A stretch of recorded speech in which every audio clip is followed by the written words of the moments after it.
Another day, another Sunday, another video. Welcome to the channel and thank you so much for watching. I am glad to see you here. Today we will talk about the model that the producer and director Oli and myself have been promising for quite a while and have not fulfilled our promise until now, namely the Sheldon model. This is one of the very rare instances in which we know who built the model, why it was built, and when it was built.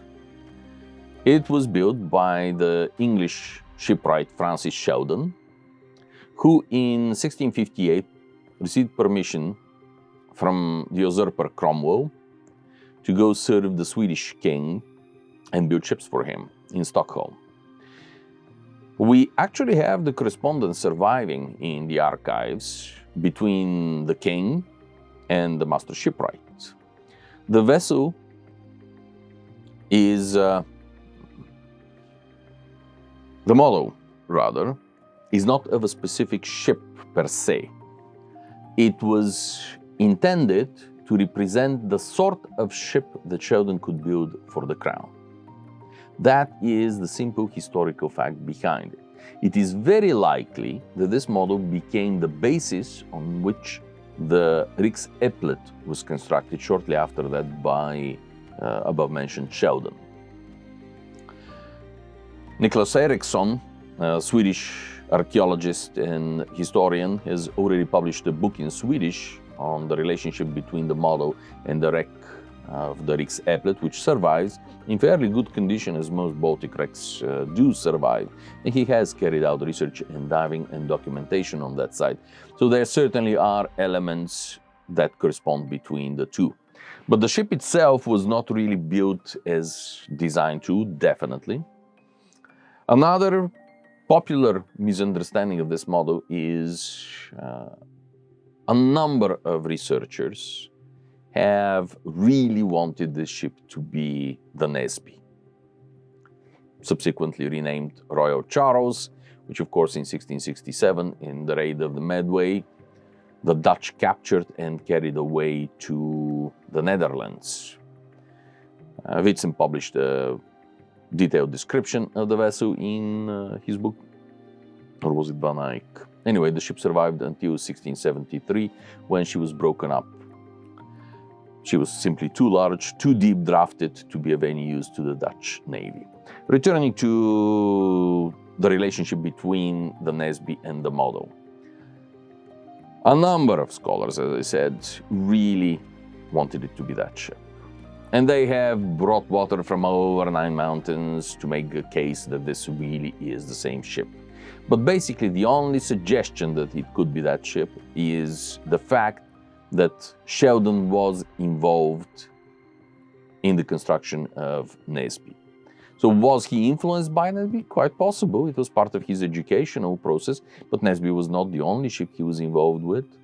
And there is nothing similar between this model and the actual Naseby vessel. Yes, I remember publications and notes discussed on conferences, in notes in publications, where it is said, yeah, but if you slightly change the breadth, and if you slightly change the length, and then it will be a perfect match for the Naseby. Well, if we carry this out to an extreme, if we slightly change this and that detail of the model, then she can be the USS Saratoga, for all that we know. The truth of the matter is that the vessel had nothing to do with Naseby. Let's put this myth to rest once and for all. The vessel, as I said, is almost certainly related to the Risk Applet. Although at the time the admiral of the fleet who was in charge, who essentially was doing the service of the Navy Board, what the Navy Board was doing for the British Royal Navy, the admiral was doing in Sweden. He tended to be a little bit old-fashioned, so there are elements in this model that are clearly were changed back in historical times, and very likely changed to represent some outdated features, from the length of the head of the vessel and the angle of the head of the vessel, down to the deck house in the middle of the vessel. This is a very interesting element because you do not see it on other models from this period in the 17th century. In fact, there is one drawing by Willem van de Velde, I believe the elder, which shows an English ship with a deck house.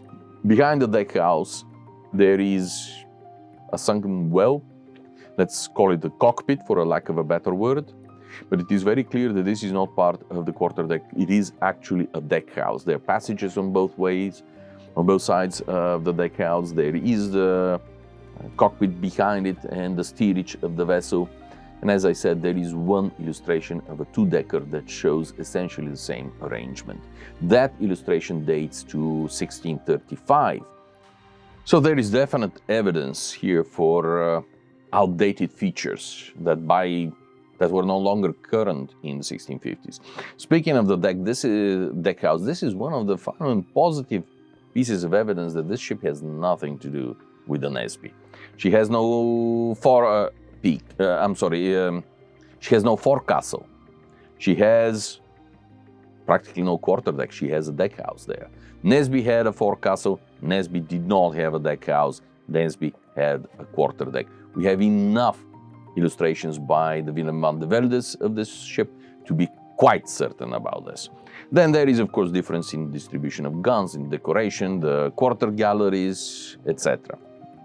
I think that this is a horse that we finally have beaten to death. So let's move on with other interesting features. The ship itself was found in broken up condition in 3 separate pieces in the late 19th century. Admiral Haag reassembled the vessel, documented it, rebuilt the parts that were missing from the hull, but unlike Henry Huddleston and others that destroyed the valuable collection of the Rogers models, he was very careful. Everything that he changed, everything that is new that was not part of the original vessel, he did in completely different material, so that now there is no question what is original part of the model and what is a replacement part. The replacement parts are in boxwood, I believe, while the original vessel was entirely in pear. I have known the vessel, of course, for a while from readings in Mariner's Mirror, then also the late Frank Fox published it in his book Great Ships, where he suggested that this is not the Naseby, it is Risk Applet. So I knew that it is somewhere in the Stockholm Maritime Museum. When I was working for Vasa 2 years, eventually I tracked it down. And at the time, the vessel was in storage in a cave, in a plywood box, buried under a pile of buoys, life jackets, fishing nets, and other 20th century garbage. And it appeared that it never occurred to anyone just how valuable and treasured a piece of property they have in the museum.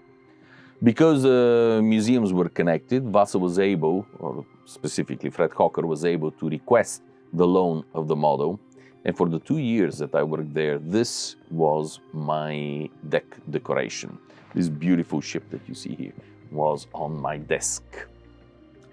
Blessed days, wonderful days of paradise for me. I always had the intention and desire to record the model and study it further, specifically with the purpose of reverse engineering the methods. And some documentation was carried out back in 2011 with the Faro arm, but the finished product really, Ole and I did in 2018. In the summer of 2018, she undertook detailed photographic coverage of the vessel. These photographs subsequently I entered into a 3D photogrammetry program, produced a model, and unfortunately then life and work interfered, and this pleasure project is on the back burner ever since. Nicholas Eriksson and myself have discussed the possibility of putting this together into a book. His research archival knowledge and all that he has uncovered about the history of the model, together with our documentation, my reconstruction, reverse engineering, and of course putting together essentially a detailed set of Shipmodeler's drawings. I have even discussed it with Sea-Watch books. It will happen one day. Eventually, I will have enough time to dedicate to this model. I hope that it is before I retire and that I complete it before I drop dead from sheer exhaustion. With this, I believe this is a good time to finish the video.